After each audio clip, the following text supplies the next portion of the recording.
दो महला पहला पंच प्रमाण पंज नवाजा पंज वक्त पंजे पंजा नाव पहला सच्चा लाल होए दूजा खैर खुदाए।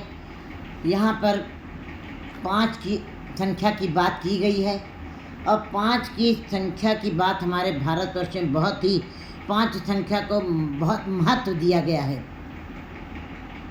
बहुत ही महत्व दिया गया है। पंच के अंदर परमेश्वर बसता। कोई भी बड़े बड़े झगड़े जो हैं जब निपटारे किए जाते हैं तब 5 लोग जो निर्णय दे देते हैं वो परवान हो जाते हैं। इसका मतलब पंच में परमेश्वर वास करता है। तो यहाँ पे हमारे गुरु जी ने भी, गुरु गोविंद जी ने 5 वाणियाँ बनाई, 5 ककार बनाई, 5 रहत रखी और पंच के साथ जोड़ा है। इसका मतलब पंच की संख्या क्यों नहीं 4 वाणियाँ बनाई, क्यों नहीं 6 वाणियाँ बनाई। इसी प्रकार मुसलमानों में भी 5 टाइम की नमाज रखी गई, 5 की संख्या को ही महत्व दिया गया। 6 टाइम की नमाज क्यों नहीं बनी, 4 टाइम की नमाज क्यों नहीं बनी, क्योंकि 5 की संख्या जो है पंच प्रमाण, पंच प्रधान, पंचे पावित्र के मान, पंच के अंदर परमेश्वर वास करता है। और अगर जो लोग उस ईश्वर के नाम को जपते हैं और जपते जपते वो पंच का रूप हो जाते हैं, वो 5 फिर नहीं, 5 की शक्ति एक के अंदर आ जाती है नाम जपते जपते, तब उसका अपना अकेला निर्णय ही पंच के समान हो जाता है। वो स्वयं ईश्वर के रूप हो जाता है और वो परमात्मा के दरबार में स्वीकार हो जाते हैं। उनकी भक्ति परमात्मा के दरबार में कबूल की जाती है। इसीलिए 5 संख्या को बड़ा महत्व दिया गया है। पंज नमाजा पंज वक्त पंजे पंजा। इसी प्रकार मुसलमानों में 5 समय की नमाज बनाई गई और 5 समय की नमाज बना के 5 के नाम दिए गए। सवेरे, दोपहर, शाम और गोधूली का समय और रात में 5 समय की नमाज बनाई गई। गुरु जी बता रहे हैं, लेकिन गुरु जी बता रहे कि पंज नमाजा पंज वक्त पंजे पंजा नाव पहला सचल। लेकिन गुरु जी ने गुरमत के अनुसार ये 5 समय की नमाज को, उन प्रतीकों को आध्यात्मिकता के साथ, खुदा के नाम के साथ जोड़ दिया है कि हे जीव, तुम्हारे पास उतना समय ना हो, तुम 5 समय जो मस्जिद में जाने क्या तुम्हारे पास अवसर नहीं है, तुम ट्रेन में बैठे हुए हो, तो तुम किस प्रकार तुम मस्जिद में जाकर के नमाज पढ़ सकते हो। तो गुरु जी ने बिल्कुल उस रहस्य को, बिल्कुल उसके भेद को खोल के रखा है और समझाया है। बता दिया कि पहला सच है जीव, हे मुल्ला, हे मुसलमान, अगर जो पहली समय की नमाज तुम्हारी सच की होनी है। अगर जो तुम सच बोल रहे हो तो तुम घर में बैठ करके तुमने एक पहले प्रातः समय की नमाज तुमने पढ़ ली है। हलाल दुई, और दूसरा तुम्हारी कमाई हलाल की होनी चाहिए। दूसरे टाइम की नमाज तुम्हारी हो जाएगी। तुम्हारी 10 नाखूनों की कमाई, तुम अपनी सच की कमाई तुम्हें करनी है। यही तुम्हारे दूसरे समय की नमाज होगी। तीजा खैर खुदा है, और तीसरा जो है ईश्वर के नाम को इतना जपो कि उसके तुम खैर दूसरों को बांट सको। क्योंकि संसार का अन्न पानी और ये पदार्थों को बांटना बड़ा आसान है, सोना चांदी हीरे मोती बांटना बड़ा आसान है, लेकिन तुम्हारे अंदर ही इतना खुदा का नाम तुम्हारे अंदर भर जाए, तुम्हारा हृदय रूपी बर्तन इतना भर जाए कि तुम सबको बांटने के लिए चल दो, तब तुम खैर खुदा, तब खुदा के नाम का ही तुम खैर दो सबको। तुम्हारे अंदर इतनी, ये तुम्हारे तीसरे टाइम की नमाज हो जाएगी। चौथी नियत रास कर, और चौथी नियत माने तुम्हारी नियत अच्छी होनी चाहिए, तुम्हारी इंद्रियां तुम काबू होनी चाहिए, संयमित होनी चाहिए।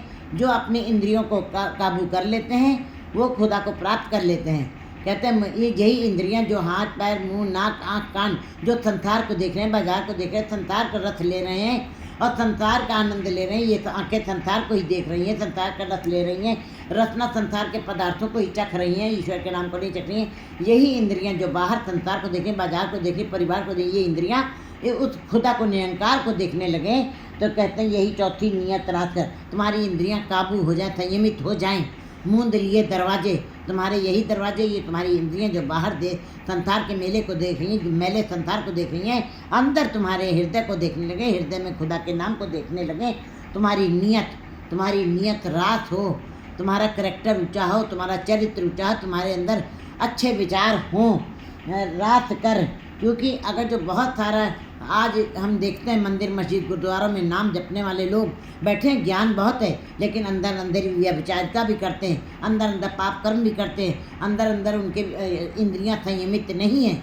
इसलिए गुरु जी बता रहे हरि को नाम, हरि का नाम जपना निर्मल कर्म है, लेकिन अपने विचारों को, अपनी इंद्रियों को संयमित रखना भी ये तुम्हारी चौथे समय की नमाज गिनी जाएगी। मन पंचवीं सिफत समाए, और पांचवें समय की नमाज को तुम्हें खुदा के नाम को के साथ ही हरदम जुड़े रहना। हर पहर हर दम तुम्हें ईश्वर के नाम को जपना है, जपते रहना। एक एक श्वास जो तुम्हारी आ रही है वो उसके अंदर भी खुदा दम दम सदा संभालता, दम न बिरता जाए। तुम्हारा हर श्वास उस खुदा के नाम में जाए, तुम्हारी दम पूरी एक एक श्वास हर दम तुम्हारी ईश्वर के नाम में लग जाए। यही सिफत, तुम खुदा के नाम की सिफत सलाह करो, यही तुम्हारे पांचवें समय की नमाज होगी। तुम्हें कहीं जाने की ज़रूरत नहीं पड़ेगी। तुम घर में बैठ करके, अपने घर में स्थित हो करके ही तुम पांचों समय की नमाज पढ़ सकते हो। इन गुणों को जो तुम्हारे अंदर ग्राह्य हो गए हैं, करनी कलमा, तुम्हारे कर्म जो हैं शुभ कर्म हो, तुम्हारा जो भी कर्म तुम कर रहे, जो भी कार्य तुम कर रहे हो वो सारे शुभ कर्म शुभ ही होने चाहिए। यही तुम्हारा कलमा होगा।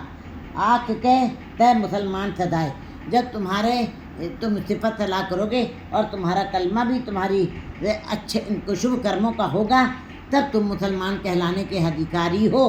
गुरु जी बता रहे कि अगर जो इन गुणों के तुम्हारे ये गुण भाव ये है कि शुभ कर्मों के बिना किए गए जितने भी कर्म हैं वे सब अपवित्र हैं, वे सब मैले हैं, वो सब जो हैं मैले ही गिने जाएंगे।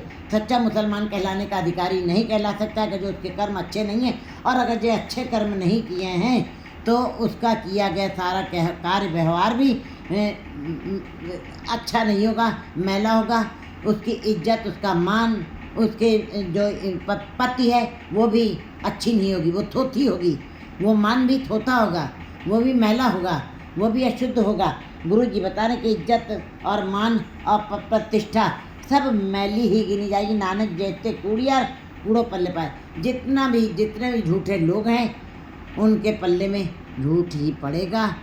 कभी भी जब निर्मल कर्म नहीं किए हैं, झूठे कर्म किए हैं, झूठे कर्म करके तुमने सब कुछ अपने संसार में कार्य व्यवहार किए, तो तुम्हारी प्रतिष्ठा भी झूठी होगी, तुम्हारी पत भी झूठी होगी, तुम्हारा इज्जत मान भी झूठा होगा, वो थोथा होगा, उसमें पवित्रता नहीं होगी, उसमें निर्मलता ही नहीं होगी, उसमें अंदर चमक नहीं होगी और उसके अंदर रस नहीं होगा, उसके अंदर आनंद नहीं होगा, और तुम्हारी झोली में कूड़ा ही पड़ेगा, झूठ ही पड़ेगा, क्योंकि जैसे कर्म किए वैसा ही फल मिलना है।